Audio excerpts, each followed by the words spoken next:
Todos conhecem o episódio do Titanic,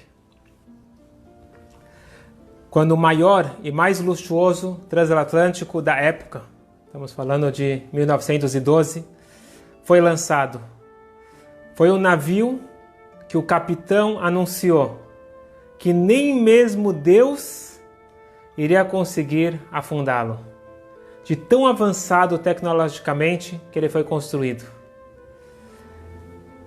É incrível como que o orgulho era tão grande que eles não colocaram bote salva-vidas suficiente para salvar todos, porque eles tinham uma certeza absoluta: este navio é infundável. Até que Deus mostrou que uns pedacinhos de gelo podem afundar. Mas o que foi curioso, que apesar da grande antecipação por essa viagem, e pessoas importantes pagaram bem para viajar para a América, mas teve um alto nível de cancelamento de bilhetes. Muitas e muitas pessoas desistiram na última hora de viajar. Qual é a razão?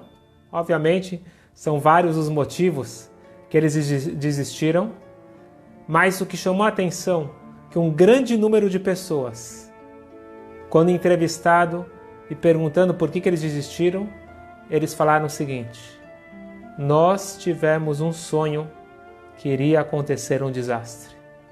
E apesar de ter já pago caro, nós não arriscamos. Premonições, sonhos premonitórios. O que o judaísmo tem a dizer? O que a Kabbalah fala sobre esse assunto? É algo que me perguntam bastante. E hoje eu gostaria de contar para vocês duas histórias em sequência ao curso que nós iniciamos agora, a Kabbalah do sono, onde nós estamos falando do sono e dos sonhos. E surgiu esse assunto e nós estamos agora dedicando essa noite para duas histórias. Como nós sabemos, no judaísmo, os sonhos são bastante estudados. Tem sonhos que nos são revelados através de anjos, tem sonhos que são demônios, tem muitos sonhos que não têm a mínima relevância, e tudo isso nós estamos discutindo no curso e todos estão convidados. Ainda dá tempo de se juntar no curso. Mas hoje vamos para a primeira história. Leibel Hunger, um judeu que morava em Pinsk durante a Segunda Guerra. Quando começou a guerra, todo mundo procurando abrigo. E esse Leibel, ele tinha um cliente não judeu, alemão, polonês, e pediu para ele se ele poderia se esconder na casa dele. Falou: na casa não dá, você vai lá, fica lá no curral, você fica lá com a sua família. E assim ele ficou, até que um dia o dono da casa chamou ele e falou: eu sinto muito, mas não dá mais. Os alemães eles estão invadindo, e se eles ficam sabendo de algum polonês que está escondendo um judeu, eles matam em praça pública. Eu sinto muito. Tinha mais um fator agravante, que esse Leibel tinha um pouco de dinheiro que ele levou com ele, e cada semana ele dava um pouquinho para esse homem. O dinheiro acabou, o perigo estava aumentando, e ele pediu para o Leibel e sua família irem embora. Ele entrou em pânico. Em plena guerra, para onde que ele vai? O que ele faz? Agora ele não tem dinheiro. Naquela noite, ele teve um sonho. O pai dele apareceu no sonho e falou: meu filho, não se preocupe. Eu gostaria que você fosse procurar um outro cliente meu, Valente. Ele conhecia. Falou: procure o Valente e pede para dormir na casa dele, com a sua família, apenas uma noite. Eu vou te falar uma coisa. Embaixo do forno está enterrado um tesouro. Você pega esse tesouro e você vai sobreviver até o final da guerra.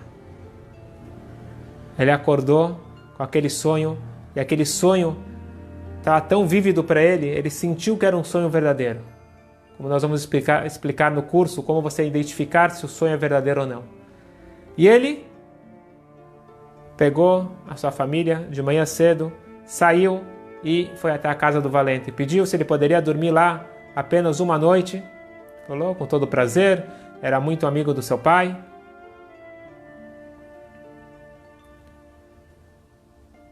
De manhã cedo, o valente vai para o trabalho e ele começa a cavar. E não demorou muito. A 20, 30 centímetros, ele encontra um baú, ele tira o baú, e era um baú repleto de pedras preciosas, diamantes. E com esse dinheiro, ele conseguiu sobreviver e salvar a sua família até o final da guerra. E sua família moram nos Estados Unidos.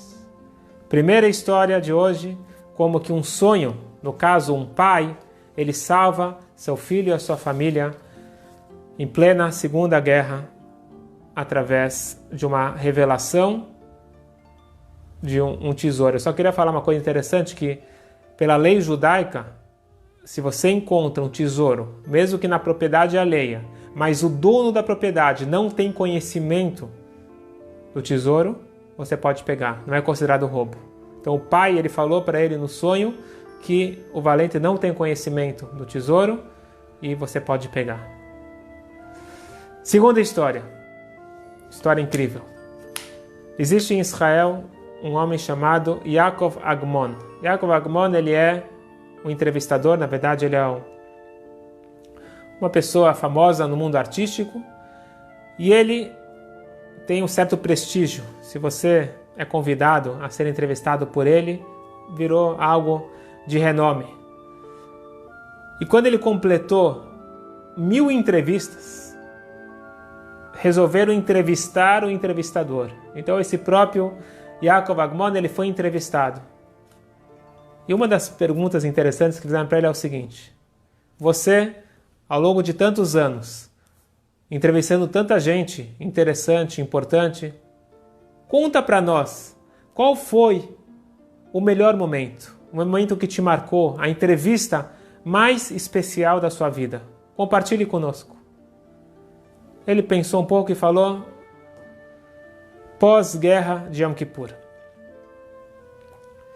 Quem lembra, a guerra de Yom Kippur foi uma guerra bastante complicada para nós. Pegou Israel despreparado, bem diferente da Guerra dos 6 Dias, que foi uma vitória incrível, com a ajuda divina, milagres e milagres, algo que é impossível explicar racionalmente.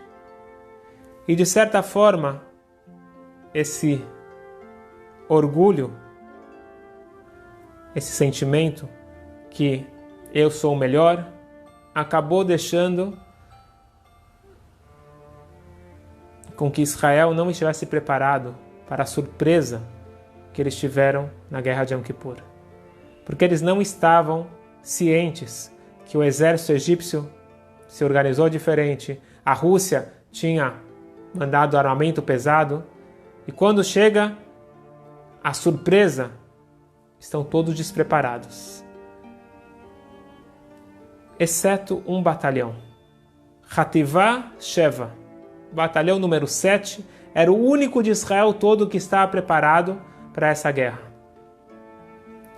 Então esse Agmon, ele conta que ele entrevistou o capitão dessa Hativá Sheva, chamado Yanosh Ben-Gal, essa história verídica, confirmada com as pessoas, e o entrevistador, ele falou: me diz uma coisa, como pode ser?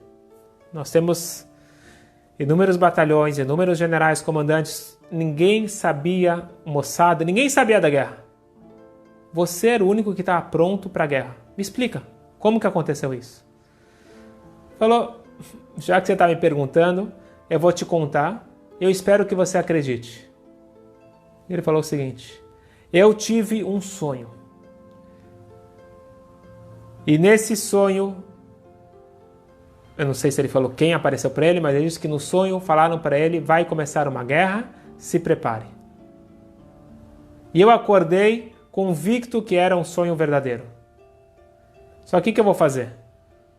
Eu sou um capitão, mas o que? Vou chegar lá para o general e falar, general, vai ter uma guerra. Da onde você sabe? Eu tive um sonho. Imagina só, ainda mais em Israel, no exército de Israel, falar que você teve um sonho. Ele ia me... No mínimo ele ia me bater. Que vergonha, vem aqui me falar de sonhos. Então eu não tinha o que fazer. Mas eu tinha certeza absoluta que aquele sonho era verdadeiro. E eu resolvi agir por conta própria. Eu comecei a falar com as pessoas que eu conhecia. Falei com um, com outro, algumas pessoas que eu tinha um pouco mais de confiança. E o que eu consegui foi preparar o meu batalhão. Pelo menos eu estava pronto para a guerra. Então, quando começou a guerra de Yom Kippur, era esse batalhão que estava no front, era o que estava pronto para a guerra. Infelizmente, não sobrou muitos desses soldados, mas nós sabemos que foram eles que impediram da guerra ser uma catástrofe. Continua esse entrevistador contando. Alguns meses depois, uma outra entrevista, eu estava conversando com Rafu. Rafu é o comandante do exército do Golan, do norte. Nós estávamos falando sobre a guerra, o que nós fizemos, o que nós deveríamos ter feito diferente. É um tema bastante comum em Israel, não guerra, mas exército, e como se preparar, como se proteger. E o Rafu, esse comandante, no meio que ele está falando, analisando a guerra, ele falou o seguinte: Yaakov, quero te falar uma coisa. Saiba que o Nes, o milagre dessa guerra, foi que Hativá Sheva, que o batalhão 7 estava pronto. Se não fosse isto, seria Hurban Abayit Shlishi, seria a terceira destruição do templo. Nós tivemos 2 destruições, onde o povo foi massacrado e exilado. Falou, seria a terceira destruição do templo. Disse Yaakov, quando eu escutei isso, eu comecei a tremer todo. Eu, afinal das contas, eu sei como que a Hativá Sheva estava preparado. Que foi através de um sonho. Foi então que eu percebi, finalizou Yaakov, que milhões de pessoas, que um país inteiro foi salvo graças a um sonho. Meus amigos, nós vimos hoje como que um sonho salvou uma família na Segunda Guerra e como que um sonho salvou Israel e toda a sua população na Guerra de Yom Kippur. Os sonhos são importantes, porém, não todos os sonhos. Fica aqui o convite para o curso A Cabalá do Sono,